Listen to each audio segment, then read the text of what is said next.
The Book of Genesis Part 90. The Book of Genesis Part 90. James Gunn. Chapter 45:1-27. One more touching story can be found than that of Joseph's making himself known to his brethren. Its simplicity and pathos warm the heart and captivate the imagination. His self-disclosure and his commission to fetch his father arrest and hold the attention of even the casual reader. The self-disclosure. Three important features of this part of the narrative form a beautiful sequence: revelation of his person, reconciliation with his brethren, and review of his circumstances. The revelation, the pent-up feelings of months, could no longer be repressed, so Joseph calls for privacy. There are occasions in life altogether too sacred for the eyes of strangers.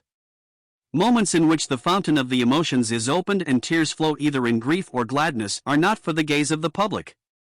Rumors may be heard by others, but such times of holy seclusion are an exclusive experience not to be vulgarized or frittered away.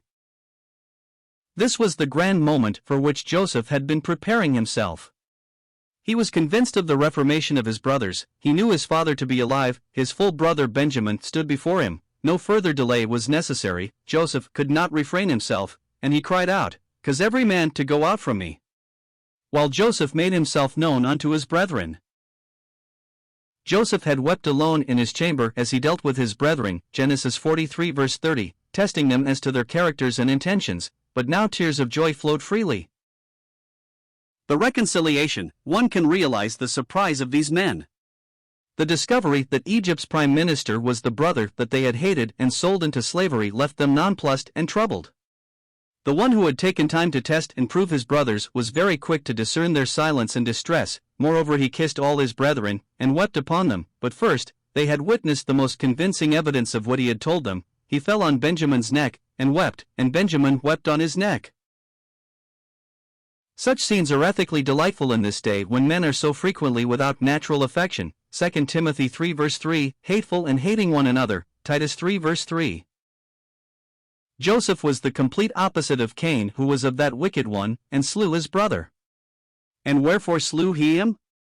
Because his own works were evil, and his brother's righteous, 1 John 3 verse 12. The review, this retrospect of the past, is another proof of the magnanimity of Joseph's heart. He pictured his brothers who had treated him so cruelly as only agents in the hands of God.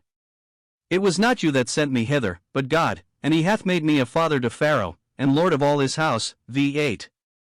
Furthermore, he sought to relieve them fully of any guilt complex, saying, "Be not grieved or angry with yourselves, that ye sold me hither, for God did send me before you to preserve life." v. 5.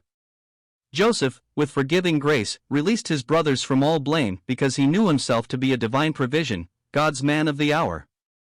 He here traces the hand of God behind human failure and circumstance.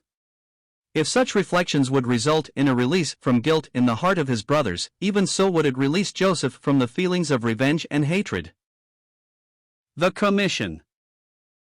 In sending his brothers to fetch his beloved father, Joseph spoke words of command, counsel, and caution. The command, "Haste ye, and go up to my father, and say unto him, Thus saith thy son Joseph, God hath made me Lord of all Egypt, come down unto me, tarry not." Joseph was not only a man under authority, he was a man of authority. He would not permit any delay in the carrying out of his orders, especially when they were for the benefit and good of his own father's household. No time was to be wasted. What an illustration of the exhortation found in the sister epistles, Ephesians and Colossians, redeeming the time. If Joseph felt that time was too precious to waste, surely the Christian should be possessed by the same feelings, especially in these end times when the pilgrimage of the church is nearly closed, and her period of testimony nearly ended. The counsel, words of counsel and instruction as well as words of promise were spoken to the brothers in order that they repeat these to their aged father. Joseph was understanding enough to know that it would be very difficult for so elderly a person to uproot himself and move to a foreign country. Consequently, his message was both enticing and persuasive.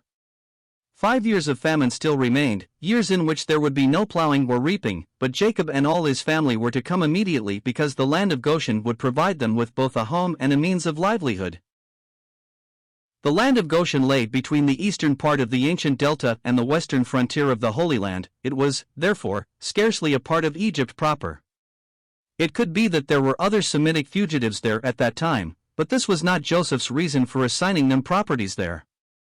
Goshen was suitable to their needs and vocation. It was excellent for flocks and herds, and therefore ideal for the sons of Jacob. Furthermore, in Goshen they were more or less secluded and separate from the heavy Egyptian population in other parts of the country.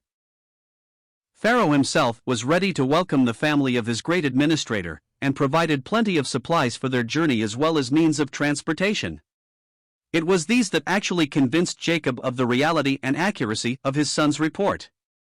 Joseph instructed them that no one was to regard his stuff.